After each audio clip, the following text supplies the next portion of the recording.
Well, I'm just leaving the track here at Northfield Park. My favorite weather. You know what? I'll tell you who doesn't like it also is CP DeVille. She won the race. Won the race, and usually you just gotta let her pull up on her own. She gets a little warm. We were after the race. I'm telling you, in the turn after the race, I pulled her up, went back to the winner's circle. There wasn't anybody in the paddock before I was in the winner's circle.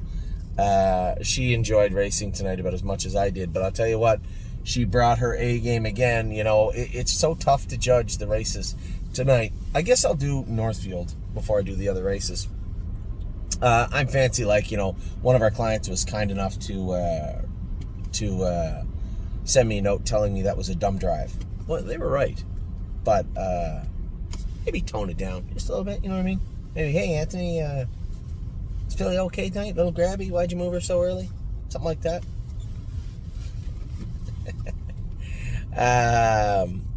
So what had happened with Fancy was, you're coming to the end of the year, and when you get gaps in their schedule, you want the jug, and then you're going to train her up and race her. When you get these gaps, it's never good, right? And especially at the end of the season. Now, Fancy, I didn't race Fancy in jug week, so I never got a feel for what she was like.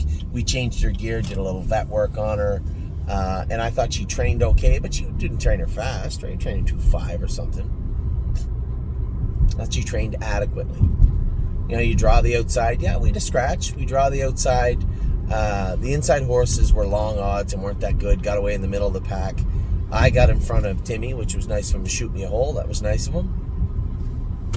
I got away 6th in front of, and Aaron was in front of me, and 2 of the longer shots were, in the middle of the pack. So I tried to get Aaron going early. I popped out to get him going. He looked over his shoulder, and he did the opposite of what I thought he'd do.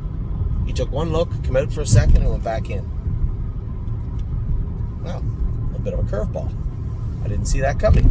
But I'd already committed to the outside. And Fancy, the Dancing Yankees, I've said this to you guys many times, to retreat after advancing is very hard to do. And I'm sure they'll learn to do that as they get mature. She's not ignorant or rude about it. I looked and I'm like, what are you going to do now? Am I going to back into the 6 hole? The whole point was to get Aaron moving early, soften him up a little bit. I should be able to beat the 2 long shots on the inside. Should be able to beat them. Might be able to hook a 3, right? I'm sitting 6th, one behind me. I get one of the ones that I got to beat moving early. Subtract the 2 that I'm supposed to be able to beat up there. It's 3, where I come from. Instead, I'm first over. And even when I came first over, I'm like, they still got the 2 long shots up there. We'll go fishing. Just grind away on the outside, hook a 3 or a 4. We'll see what happens. And instead, where you are at the end of the year. She was a little tired. She didn't really want a whole lot. Running in pretty good in the turns. For a filly that wore a line pole, she now has a roller burr on. Her knees bothering her a little bit, or her feet bothering her a little bit. It's the last start of the year. And it's the last start for a reason. It's a long year. The good thing about her is, she's always resilient. She's always tough. She'll bounce back.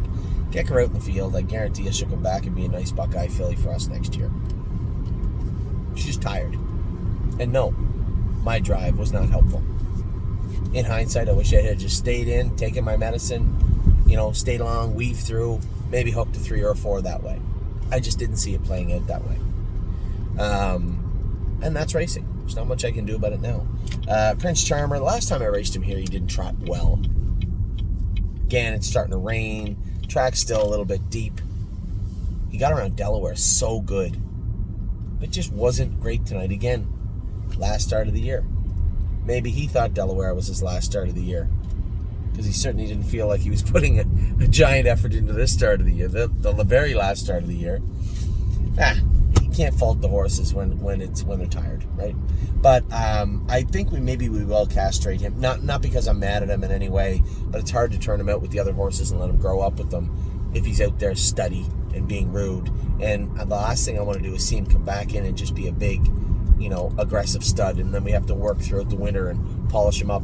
There's no reason for him to be a stud, so I think maybe we'll just castrate him, give him a weekend, let him heal up, and then kick him out with the other boys for the rest of the fall to play in the field. Now, CP DeVille, it's pouring rain. I'm frozen. And she's being a good sport about it. She's turned into such a sweetheart to do anything with. For a filly, I don't know, I'm sure a lot of you guys can remember how ornery and rude she was as a 2-year-old. Hard to drive, make breaks. Come out this year, she made the odd break, made a break on Brett. But she's such a nice filly. And I don't want to move her at the quarter.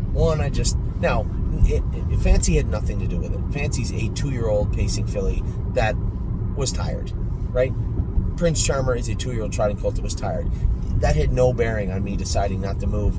I just thought to myself, I'll get out, be third over. I didn't think I'd be fourth over. I'd be third over, get out in the flow. I just don't want to be on the move with her from post 5 at the quarter pole. And I don't think I see anybody making a heroic dash to the lead at the quarter. I think I'm gonna be stuck in the same place. First over, except I'm gonna be first over in the freezing cold pouring rain. And I mean, it literally felt like it was about 5 degrees Celsius.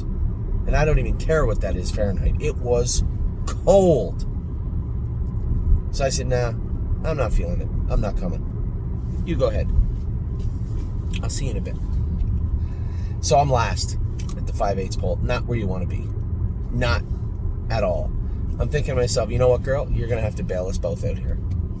I did you a favor. I didn't move you at the quarter pole. We're in a bad spot. You're going to have to bail us out here.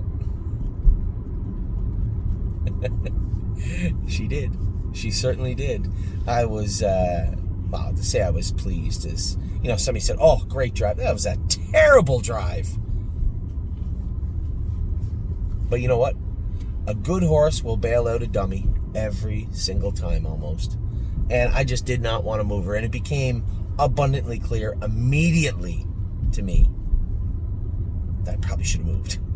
But I'm thinking to myself, I just don't want to be on the move with this filly. I told you guys, it's the end of the year, 2 or 3. It's the end of the year.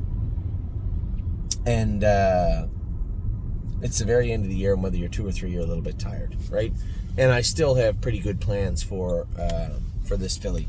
We went through the trouble of potentially selling her, and everybody turned their back, and then a bunch of people wanted to buy her after. And I'm glad that our clients made an actual argument why she shouldn't be sold, because they were right, 100% right. This filly's only got 3 parimutuel wins. And selling her before that $100,000 race didn't mean anything, because she was still going to be 8 or 10 to 1 in that race. So we didn't get the clout. What we were getting paid for and offers for was her as a broodmare prospect, which she's always going to be. Now she's got like 4 parimutuel wins. She can win up to 8. We can put her in the condition claimer and pound them if she's good enough, because she still goes for more than what we were going to get if we sold her in the sale. And she's razor sharp, clearly coming into her own. She did exactly what I needed her to do. Bail me out. Great race. Great filly. Globetrotting had been good. She was a bigger, stronger, more athletic filly. And she was tough. But she'd run. And she'd throw clunkers in. This filly, she just got an edge on her. She just got that edge. We're not going to breed her, but I'll tell you one thing. I'm going to look at her foals. I can tell you that right now. She's tough.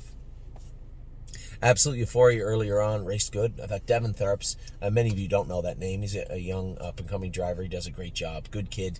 I saw him and met him in Oak Grove. Real still hands. He does a lot of work for Tony Alagna. He works for Tony Alagna. I thought he drove the mare good. She was just getting going. He kind of in a bad spot. Had to move her 3 deep early. Only beat what? What was she beat? Quarter of a length? Thought she raced good. Yeah, I'm fancy like, yeah, I drove her bad. Prince Charmer made a break. I can't blame the horse. He wasn't getting over the track good. I can tell. If you look at his races, when he gets out of the gate good, and I don't mean blast out of it, but when he gets out of the gate good, he races awesome. When you see him start to pull off the gate, something's up. And I knew there was tonight. He almost run at the 3/8 pole and then did run. I ran up on the horses. Our horses are trained to run up on horses. That didn't bother him. And that's not why he made a break. He was just out of sorts tonight. He wasn't good. Renegade Gypsy was terrible tonight. I spoke quickly to Adam Rucker. I felt bad. I said, hey, is that horse just no good or what?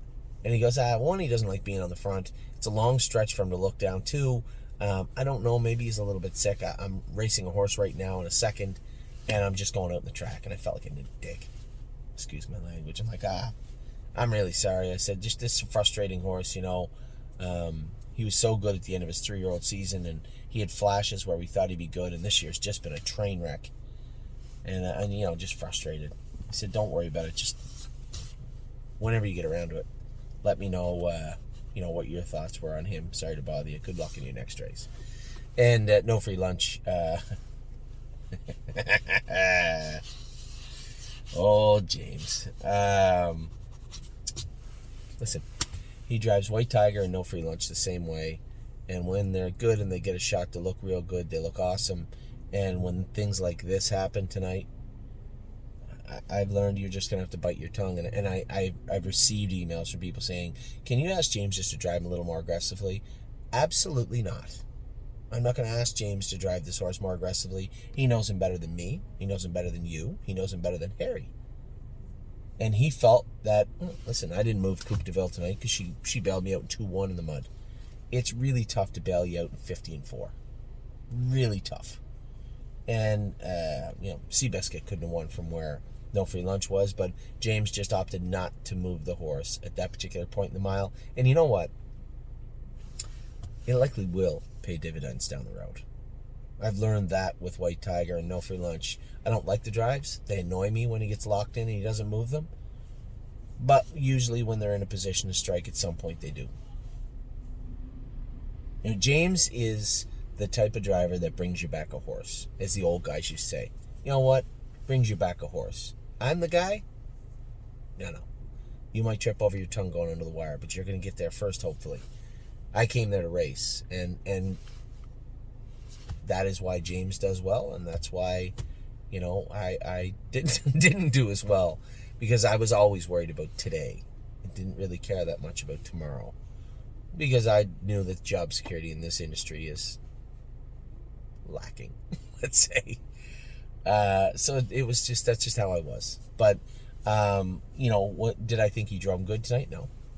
No, but I thought he drove White Tiger plenty soft, I guess is the way. It's not that he didn't drive them bad, soft. But we got a long fall and a long winter coming with a horse that does have his issues. You all know that. You know, Free Lunch has his issues. So when James protects him a little bit, yeah, I might turn the race off halfway down the lane. Trying to, under my breath, bite my tongue, bite my lip. But when it all averages out, he's going to race week in and week out. We're going to have some real big miles from him. He's going to get on a tear and on a roll and do some good things, and he's going to need James to protect him when he's in a little bit of a funk. Now, he wasn't in a funk tonight, but I can assure you he won't be in a funk next week. And that's just the way it is. So there's no point going back and forth saying, oh, why didn't he do this? Why didn't he do that? It's racing. James is going to be a conservative driver. That is the way it is. There's no point. Why didn't he do this? You know why he didn't do it, because he's James. He's a great driver. He's going to bring us back a horse. He's going to protect this horse, and he's going to race him every single week, week in and week out. Harry's going to do the same, and he's going to race well. And that's the reality of it. So that is that. Obviously, it might be a little edgy because of the mud. Maybe a little edgy because of the mud. But not a bad day. I thought Absolute Euphoria raced good. I think certain I drove fancy bad, but it's not the last time it'll happen. Prince Charmer just had an off night. It happened to be his last race of the year, so chalk it up to whatever you want. He wasn't good. CP DeVille was sensational. Renegade Gypsy was flat. It's been a frustrating trend in 2023. And No Free Lunch just never really got a chance to get going. So that is October 7th in a nutshell. The sale's over. I'm going to be contacting a lot of people over the next few days. We spent a lot of money in Lexington, and I want to get all the horses. I know we can't get them all sold out, but every share counts, and I want to get as many as I can. And there is holdovers from the Ohio sale too, right? All that money kind of snowballs, and then at some point it becomes a problem. It's not today, not tomorrow, won't be in a week, but at some point down the road. So if you want to get involved, feel free to.